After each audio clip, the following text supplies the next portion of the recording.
Bueno, y están pasando cosas especialmente en materia económica y queremos conversar con el subdirector del Instituto UNAV de Políticas Públicas. Bienvenido, Gonzalo Valdés, a esta edición de Llegó la Hora. Bienvenido, Gonzalo.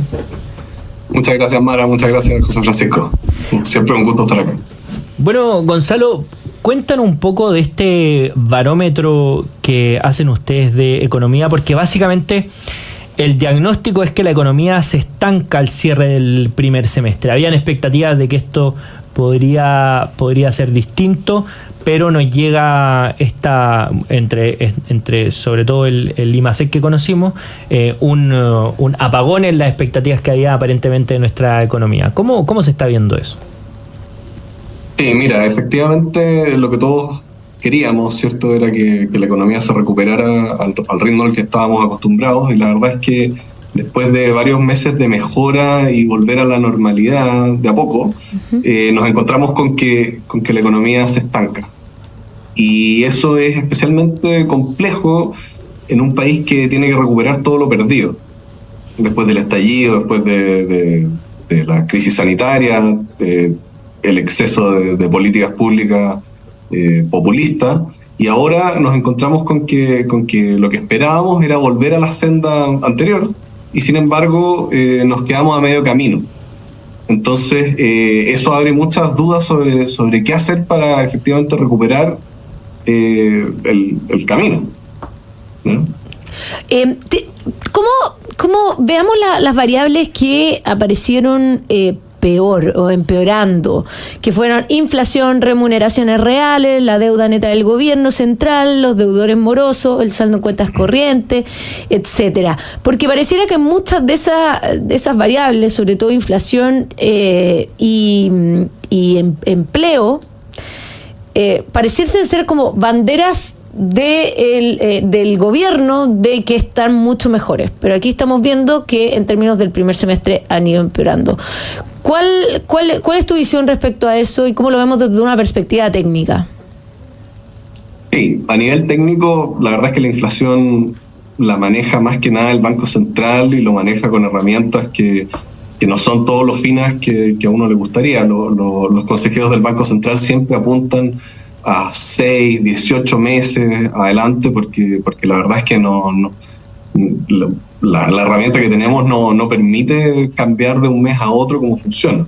Entonces cuando el gobierno dice que la inflación está controlada, en el fondo lo que está queriendo decir es que no gastó más allá de lo que era razonable, y dejó que el Banco Central hiciera su trabajo, ¿ya?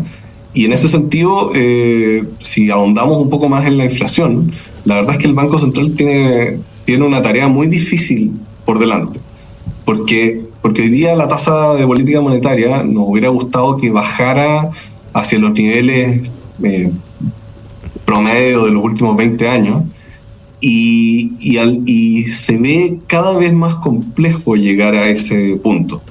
¿Por qué? Por un lado, por temas internacionales, que si el Banco Central baja más la tasa de lo que es la tasa de política monetaria de Estados Unidos, la verdad es que vamos a ver que el dólar va a empezar a subir. Y si sube el dólar, eso se traduce en inflación, porque mucho de nuestro consumo es producido afuera. Pero por otro lado, si no baja la tasa, se va a demorar más el país en crecer, y hay sectores de la economía importantes, como el inmobiliario, que sus costos de corto plazo están relacionados con el costo de financiamiento. Y ese costo de financiamiento corto, que está vinculado a la tasa de política monetaria, puede tener fuertes repercusiones. O sea, nosotros ya estamos viendo en el sector inmobiliario que hay muchas inmobiliarias que han quebrado, que están con problemas, que aparecía hace poco en las noticias que había muchísimos trabajadores de la construcción que habían sido desvinculados. La industria de la construcción, inmobiliaria, construcción, todo, sí. Sí. Y ahí, correcto, desde ese punto de vista, Gonzalo, viendo esta cifra y esto que están transmitiendo ustedes, ¿crees que son señales suficientes las que estamos viendo para empezar a cambiar o a dudar de las proyecciones que están circulando? Obviamente las proyecciones tienen un rango, pero claro, es un camino que no estábamos viendo el que se está describiendo o el que se está viendo reflejado en los últimos meses. Sí, es que acá hay dos caminos. Uno es la proyección a este año, que depende de todas estas cosas que estamos hablando y que depende, en cierto sentido, menos de lo que haga el gobierno en el corto plazo. Pero también está el problema de mediano plazo, que es la tasa de crecimiento a la que estamos acostumbrados, ¿ya?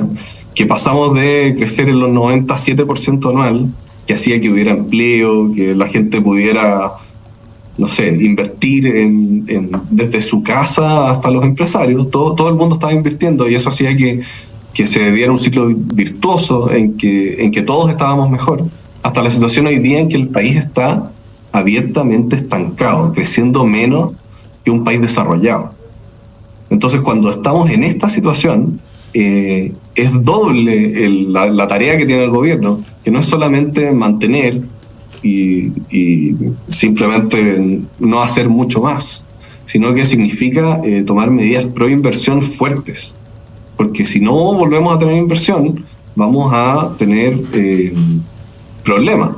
Y de alguna forma hoy día lo que observamos cuando vemos los datos de forma, no solamente los datos del IMASEC, sino que los datos de confianza de los consumidores, de perspectivas de futuro, un montón de cosas, nos encontramos con que la verdad es que la gente está muy negativa.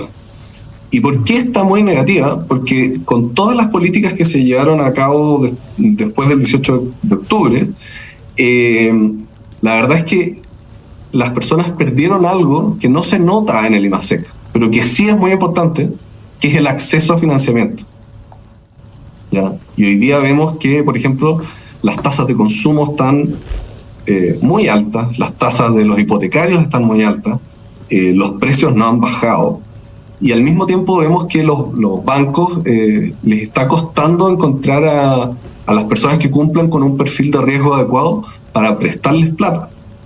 Y eso ha hecho que las personas pierdan un activo que era muy valioso, que era esa flexibilidad para elegir qué compro, qué pago y a qué plazo. Muchos chilenos compraron autos, vehículos, casa por primera vez gracias a este mercado financiero que les permitió acceder al consumo hoy y no tener que ahorrar durante 30 años, ¿ya? Y eso hoy día está en peligro. Y parte de la desconfianza que vemos en los chilenos se debe a eso, a que perdimos algo que no se está viendo directamente en el IMASEC.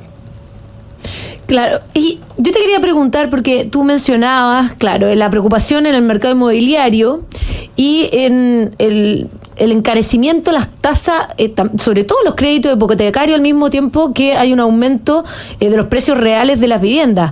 Pero en un Chile que en los últimos años ha tenido un crecimiento poblacional, sobre todo por los temas migratorios, donde hay mayor demanda de viviendas y estas se están encareciendo cada vez más, la misma situación de que no hemos logrado los índices inflacionarios que estamos buscando o los óptimos, una deuda enorme que va asumiendo el Estado también.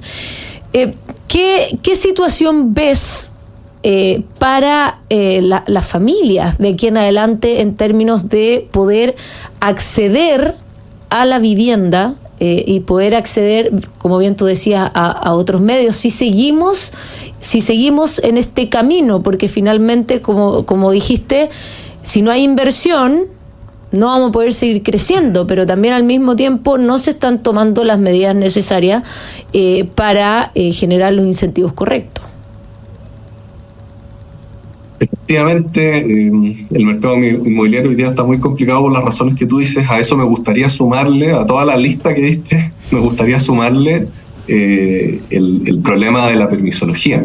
Hoy día conseguir los permisos para construir, cumplir con la norma, la altura a la que puede llegar un edificio, se ha ido cada vez acotando más.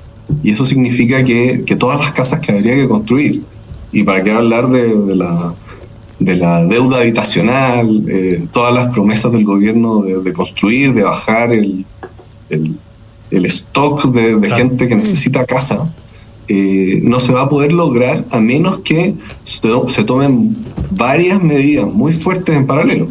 Algunas son efectivamente pensar la ciudad de una forma más inteligente, donde haya permiso para construir, pero al mismo tiempo la calidad de vida sigue siendo buena. Y hay otras que son más macroeconómicas, que tienen que ver con reactivar el crecimiento. Y la verdad es que no se ven y se discute poco cuáles son esas medidas. Hoy día, si uno revisa, por ejemplo, lo que está haciendo el Banco del Estado para bajar la tasa de los créditos hipotecarios, la verdad es que pueden ser una súper buena intención, pero a nivel macroeconómico, para lograr que la familia chilena mantenga ese sueño de la casa propia, se necesitan hacer muchísimas más cosas. Bueno, vamos a estar atentos a esta discusión y sobre todo a las cosas que habría que hacer después de esta conversación con Gonzalo Valdés, subdirector del Instituto de Políticas Públicas de la Universidad Andrés Bello. Gonzalo, te queremos agradecer por habernos acompañado en esta edición. Muchas gracias, Gonzalo, y también agradecerle a la Universidad Andrés Bello este barómetro que nos permite un poco ver el panorama general que está pasando en nuestro país, para poder un poco ir viendo los temas que hay que hacer, sobre todo en política pública. Muchísimas gracias por haber estado con nosotros, Gonzalo. Muchas gracias, que le vaya muy bien. Hasta luego. Gracias. Nosotros nos vamos a una breve pausa y volvemos con más Llegó la Hora.